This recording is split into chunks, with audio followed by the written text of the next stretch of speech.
যাদের নাম কাটা হয়েছে, যাদের বৈধ যোগ্য ভোটার, তাদের নামগুলো তোলার ব্যবস্থা করুন। যে আপনারা সবই ঠিক করছেন, কিন্তু যেগুলা বৈধ ভোটার,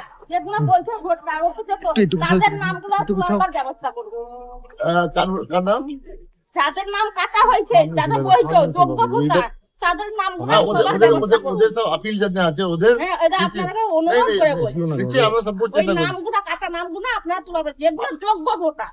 হ্যাঁ 100 ঠিক 100%। হ্যাঁ, যোগ্য ওটা অ্যাকচুয়ালি কি আছে, ওটা তো সুপ্রিম কোর্ট অর্ডার করেছিল, ওটা এডজুডিকেশন, ওটা তো জাজ সাহেব করলেন।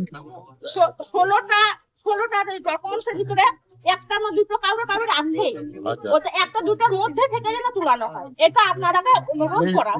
আমরা চেষ্টা করবো। হ্যাঁ, এটাই অনুরোধ, 100%। তাছাড়া কিছু চাই না। না ঠিক আছে। আমরা সুস্থভাবে বাস করতে চাই, যে কেউ কাঁদবে আর কেউ হাসবে এটা যেন না হয়। ভোট দিতে অসুবিধা তো হচ্ছে না কোনো, না কোনো হুমকি টুমকি কারো হয় না? না, ঠিক আছে, হুমকি হলে আমরা এক বাহ।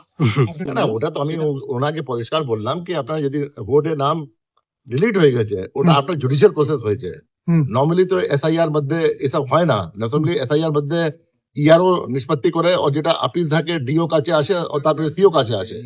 এবার সুপ্রিম কোর্টের লোক গেছেন, অনেকবার কোর্ট গিয়েছেন, সুপ্রিম কোর্ট বলছে এটা বিশ্বাস মতন অবস্থা নেই এখানে, এই জন্য আমি জুডিশিয়াল অফিসারকে এখানে নামিয়ে দিচ্ছি। এটা অবস্থা যেটা হয়েছে সুপ্রিম কোর্ট 142 আর্টিকেলে ক্রিয়েট করেছে, এটা যে আইন আছে ও থেকে বাইরে ব্যবস্থা ক্রিয়েট করেছে because of extraordinary circumstances. Extraordinary circumstances জন্য যখন জুডিশিয়াল অফিসার নিষ্পত্তি করেছেন তারপরে বাদ গিয়েছে, যদি যোগ্য হবে আবার আপিল করে ফিরে আসতে পারবে। তারা তো এবার ভোট দিতে পারবে না। তারা তো দেখা যাক কি ওরা নিষ্পত্তি হয়েছে নি হয়েছে, আপিল করেছেন নি করেছেন, আমি এখন বলতে পারবো না। স্যার আপনি তো বলেছিলেন এসআইআর করছেন যে প্রত্যেক ভোটারের ভোট সুনিশ্চিত করার জন্য, তো সেখানে যাদের নাম বাদ গেল সেখানে কি একজন কি বৈধ নাই?